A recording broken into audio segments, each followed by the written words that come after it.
আমির আহলে সুন্নাত এটি ইরশাদ করুন যে ইফতারের জন্য কি মসজিদের আজান অথবা সাইরেনের অপেক্ষা করা আবশ্যক? না, সূর্যাস্ত হয়ে গেলে নিশ্চিতভাবে ইফতার করে নেওয়া উচিত। ইফতারের দোয়া ইফতারের পূর্বে পড়া উচিত নাকি পরে? ইফতার করে নিল, পানি পান করলো, খেজুর খেয়ে নিল, এখন দোয়া করুন।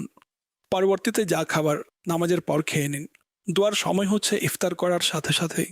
এটি দোয়া কবুলের সময়। ইফতার করা ছাড়া কি মাগরিবের নামাজ আদায় করতে পারবে? এটা তিনি মাকরুহে তানজিহি কাজ করছেন। যখন নিশ্চিত রূপে সূর্যাস্ত হয়ে গেল তখন আপনি ইফতার করে নিন। মুস্তাহাব এটাই, নামাজ হয়ে যাবে মাগরিবের।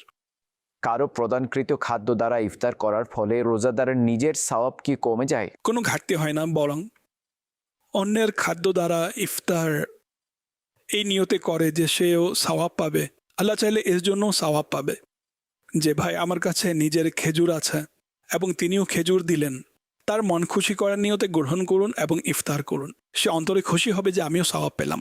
ইফতার করানোর মাধ্যমে রোজাদার রোজার যে সওয়াব পাবেন অনুরূপ যিনি ইফতার করালেন তিনিও সওয়াব পাবেন। এছাড়াও তার জন্য আরও দুটি পুরস্কার হচ্ছে তার গুনাহ ক্ষমা হওয়া এবং জাহান্নাম থেকে মুক্তি লাভের ব্যাপারেও তার জন্য সুসংবাদ আছে। গুনাহ ক্ষমা হবে, জাহান্নাম থেকে মুক্তি লাভ হবে। তো রোজাদারকে ইফতার করানো খুবই সওয়াবের কাজ। মানুষ ইফতার করায়, মানুষের মাঝে আন্তরিকতা আছে, এখানেও খেজুর বিতরণ করে। খেজুর বন্টনের বিষয়ে যেমনটি আপনি বলেছেন এবং মসজিদে যেসব ইফতারের ব্যবস্থা করা হয়ে থাকে যারা সম্পদশালী তারাও কি এখানে ইফতার করতে পারবে? হ্যাঁ, অবশ্যই। ধনী গরিব সবার জন্য এটি করা হয়। নির্ধারিত নয় যে শুধুমাত্র গরিবরাই খাবে, না, এটি জাকাত ফিতরা এই ধরনের ওয়াজিব সৎকা দ্বারা আয়োজন করা হয় না। সৈয়দ বংশীয়রা এতে ইফতার করতে পারবেন, আর তারা অবশ্যই করুন, তাহলে আমরা বরকত লাভ করব।